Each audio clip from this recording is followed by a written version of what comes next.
What everyone believes about the 1997 Asian financial crisis is wrong, and the real story involves the CIA destabilizing currencies they were supposed to be protecting. Imagine waking up to find your life savings worth half what it was yesterday. Across 5 countries simultaneously, currencies collapsed by 50 to 80% overnight. Factories closed. Families lost homes. Even the IMF economists who rushed to Asia couldn't explain why it spread so fast or hit so hard. The official story blames greedy Thai bankers and corrupt crony capitalism. Western media called it the Asian contagion, like it was a disease born from local mismanagement.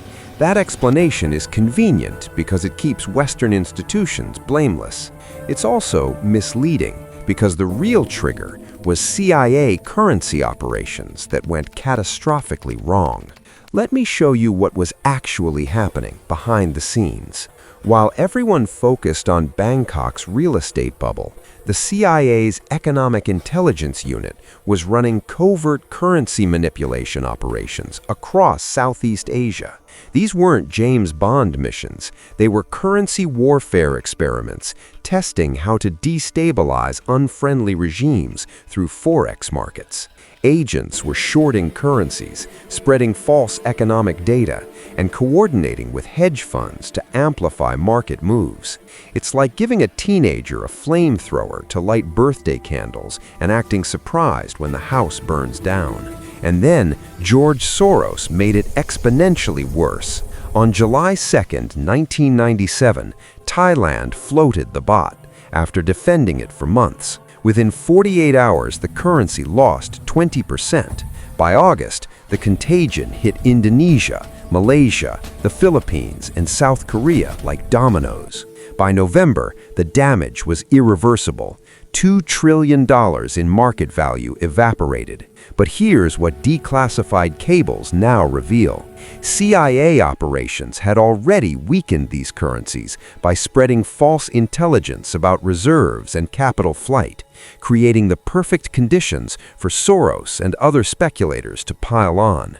This is when South Korea's foreign reserves hit zero in December 1997. For 72 hours, the 11th largest economy in the world couldn't pay for imported oil or food.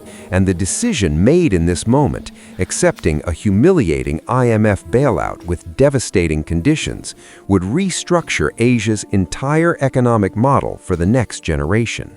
But here's what still affects you today. This event is why Asian countries now hoard massive dollar reserves instead of investing in their own development.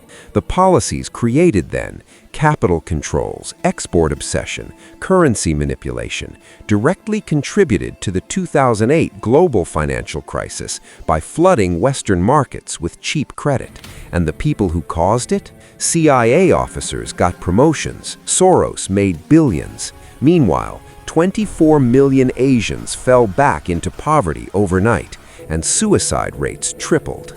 Financial crises aren't accidents, they're patterns. Intelligence agencies test financial weapons in developing markets before the blowback hits home. And we keep pretending each crisis is unique. Thai bankers, subprime mortgages, Chinese property developers, when they all follow the same script. Powerful institutions experimenting with systems they don't fully understand, then blaming victims when it explodes. Drop a comment on which economic disaster I should explain next. I'm thinking the East India Company's 18th century monopoly, or how the Federal Reserve was literally created on a secret island. Subscribe because I'm exposing the real stories behind financial collapses every week, and hit the bell so you don't miss what's coming.